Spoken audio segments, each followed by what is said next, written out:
네, 안녕하십니까. 벚꽃이 지는 이때 다 져버린 서민의 시사방구 시작합니다. 자, 오늘은 이 조국으로 보는 대한민국 간방의 현주소, 여기에 대해서 좀 말해 보겠습니다.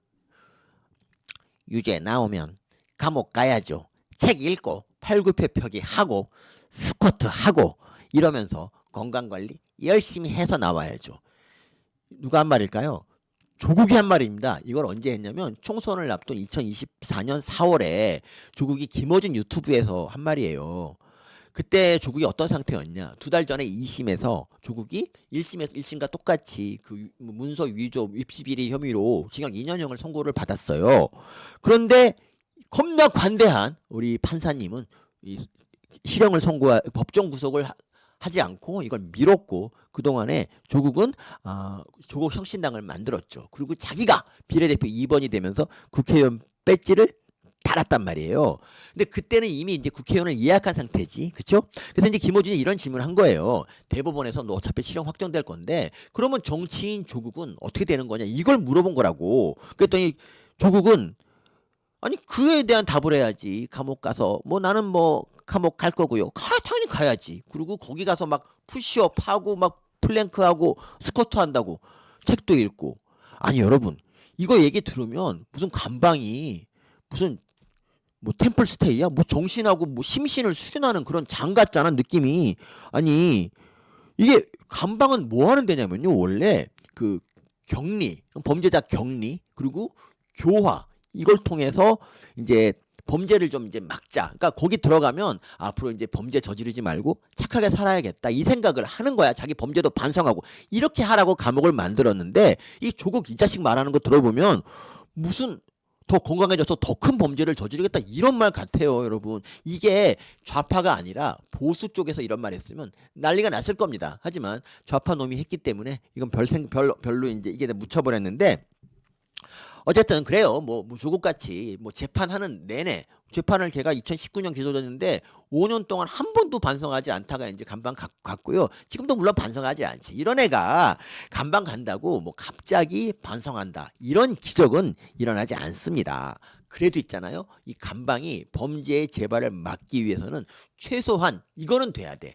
여기 감옥 너무 진짜 끔찍하다, 다시는 들어오고 싶지 않다, 이런 생각을 하게 만들어야 된다는 거죠. 자, 그런 감옥이 있냐? 있습니다. 중앙아메리카에 엘살바도르라는 나라가 있어요. 엘살바도르 인구가 600만 정도 되는 나라인데, 이 나라는요 갱단이 갱 조직원이 6만 명이야.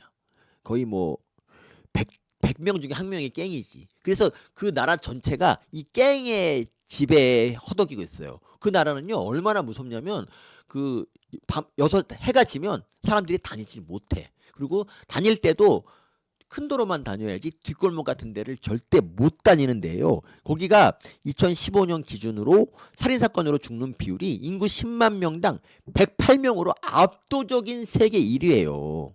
이런 나라, 이 저주받은 나라, 미래가 없어 보이는 나라, 이 나라에 나이브 부겔레라는 정치인이 이제 집권을 합니다. 이 사람이 어떤 사람이냐면, 원래 이 사람은 안전한, 치안이 좋은 그런 나라를 만들고 싶어하는 소신을 가지고 있었고, 어떤 이제 조그만 도시에 시장이 됐거든요. 거기 시장에 가서 이제 범죄와의 전쟁을 시작하면서 이제 그 목표를 이뤄요. 그 도시는 이제 안전해진 거지. 이제 그 업적을 바탕으로 2019년 이 부겔레가 대선에 도전합니다. 깽단 내가 책살내겠다. 그래서 많은 국민들이 거기에 아주 여러 가지 환호를 했고, 그래서 이제 결국 대통령이 됩니다. 자, 근데 이 대통령이 돼서 제일 먼저 한 게 뭔지 아세요? CECOT. 그러니까 저는 이걸 C콧이라고 부를 건데, 이 C콧이라는 그런 엄청난 감옥을 만든 겁니다. 이 감방은요, 일단 뭐 최첨단 감옥이고요. 거기 막 그 미래 도시의 그 감옥 같은 그런 느낌. 이건 도저히, 이거는 뭐 빠져나가는 것도 불가능하고, 뭐 그런, 딱 봐도 4만 명이나 되는 사람을 수용할 수 있는 그런 어마어마한 감방이에요. 근데 거기 아마 C콧, 여러분 유튜브 같은 데 많이 나와 있는데, 거기 한번 영상 한번 찾아보시면 거기 범죄자들이 어떤 상태로 있냐면, 주로 이제 고개를 들지 못하고 다 쪼그려 완전히 밀집돼 가지고, 그냥 뭐또 안저번호, 군대 가면 안저번호 같은 거 하잖아, 뭐 그런 거. 그런 것처럼 이렇게 다 머리도 빡빡 깎고 그러고 있는 거야. 뭐 서로 말 같은 거 당연히 지네끼리 못 하고 그 24시간 내내 불이 켜 있어 가지고 애들이 잘나면 수건을 뭐 눈을 감고 하는데 그리고 밥도 잘 안 나와. 밥도 막 그냥 거의 그냥 뭐 밥이랑 그냥 쌀이랑 콩 이런 것만 거의 나오고 밥이 잘 나오지 않아. 그러니까 조국은 지금도 뭐 메뉴 맨날 바꿔가지고 오늘 메뉴는 뭘까 이러고 있는데 거기 사람들은 정말 영양을 위한 밥, 맛이 없는 그런 밥을 먹어요. 그리고 뭐 조금만 뭐 하면은 거기 작살이 나는 그런 곳이란 말이죠. 그리고 그 좁은 공간에 굉장히 많은 사람이 밀집이 돼 있고 그리고 면회도 안 돼. 면회도 안 되고 재판할 때 원래 감옥 나가잖아. 아니야. 여기는 재판할 때 판사가 일로 와. 그러니까 여기를 아예 빠져나갈 수가 없다고. 그리고 진료도 교도소 밖에 못 나가고 내부에서 이루어지는 거예요. 그 침대 어떠냐? 침대가 철제 침대고 매트리스가 없어. 거기서 자면 등이 그냥 뻐근 할 거예요. 이런 나라. 그러니까 인권단체 거기도 있을 거 아니에요. 인권단체가 거품을 무는데 여러분 놀라지 마세요. 국민들의 96%가 이 부겔레 대통령과 이 시콧을 지지를 합니다. 왜냐? 이 시콧이 성과를 냈거든. 이 나라 살인율이 10만 명당 아까 뭐 150명 그랬잖아. 지금 108명이었잖아. 지금 이게 이 시콧이 만들어지고 나서 2.4명으로 줄어들었다고요.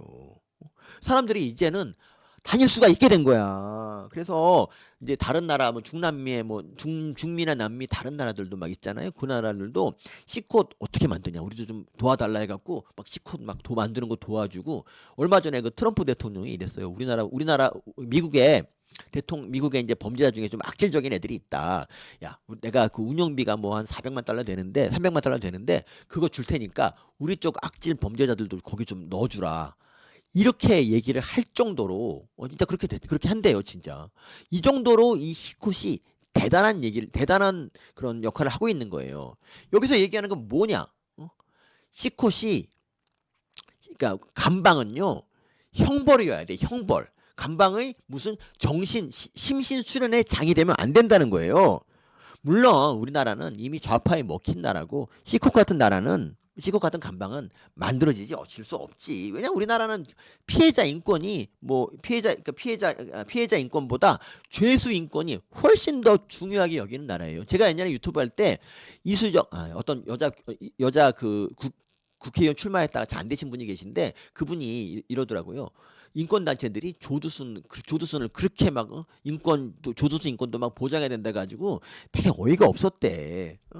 자, 근데 있잖아요. 그래서 우리나라에선 뭐 시콧이고 뭐 그 흉내만 내도 아마 작살이 날 텐데 그래도 우리가 계속 우리나라처럼 이런 감옥이 이렇게 돼야 되는가에 대해서 한번 생각을 해봐야 돼. 제가 인터넷에서 이제 11년차 교도관이 쓴 글을 제가 가지고 왔어요. 자, TV를 보면서 복면가왕을 따라 부르고 예능을 보면서 박장대소하고 방 안에서 수용자끼리 레슬링을 하면서 장난을 친다. 대운동장에서 족구하고 테니스 치고 러닝도 하면서 밖에서보다 몸이 오히려 더 좋아져서 출소를 한다. 실시간으로 뉴스를 시청하고 정치인 저놈들 저렇게 범죄 저지르는데 왜 나만 욕하냐 이렇게 얘기하고 이렇게 자기 범죄를 정당화하고 주말에 이제 자신이 신통제를 30분 늦게 갖다 줬다고 막 뭐라 그러고 막 인권위에 진정하고 막 고소고발한다고. 근데 이렇게 인권위 진정과 고소고발 같은 거를 하루에도 몇 건씩 한단 말이죠. 그리고 실제 이게 한번 이렇게 진정이 되면은 막 고소고발 이런 인권위에 진정하면은 인권위 사람이 와서 그렇게 뭐라 그러나 봐. 그래갖고 주눅이 들어가지고 이제 거기 교도관들이 죄수들 눈치를 본대 눈치를. 와 그래서 수용자들이 이렇게 말한다니까. 야 밖에보다 여기가 훨씬 나은데 아니 잘 먹고 잘 자고 막 TV도 맨날 MBC만 보고 막 이런 나라 아니 이게 여러분 맞는 겁니까? 그리고 어떤 놈이 이렇게 말했대요. 부장님 저 또 들어왔어요. 그리고 해맑게 웃는데 여러분 감방이라는 게 그렇잖아요. 원래는 감방 들어오면 이제 어떻게 여기서 살아남아 뭐 이런 생각을 해야 되는데 지금 우리나라 감방은 그러고 있다니까. 그리고 모 법무장관은요, 뭐 수돗물로, 시콧은 여러분, 시콧은 그 화장실 물로 먹고 막 씻고 막 그렇게 하는데, 뭐 어떤 법무장관이 그랬대요. 우리나라 범죄자들이 그 싱크대도 없는 게 말이 되냐고 하면서 싱크대를 만들어줬다는 그런 법무장관도 있어요. 우리는 훌륭하신 좌파 정권의 법무장관이 그렇게 했대요. 자, 그래서 우리나라가 이렇게 말하잖아요. 형량을 늘린다고 해서 범죄율이 줄어들지 않는다고 계속 얘기를 합니다. 그러니까 과도하게 형을 주지 말자는 얘기 인권단체가 맨날 하는 얘기예요. 그런데 여러분 왜 형이 줄어들지 않을까? 예, 이따위로 감방이 심신수련의 장이기 때문에 그런 거예요. 거기서 애들이 몸 만들고 조직 만들어서 야 우리 다음에 나가면 한탕 같이 하자 이러니까 뭐가 되냐고 안 된단 말이에요. 그래서 여러분 우리는 그 교도관이 쓴 마지막 말을 우리가 한번 곱씹어야 됩니다. 진정한 교정은 형의 엄정한 집행에 다시 할게요. 진정한 교정은 형의 엄정한 집행에서 출발한다. 어떻습니까? 우리가 가야 될 길 아니겠습니까? 서민의 시사망구 마치겠습니다.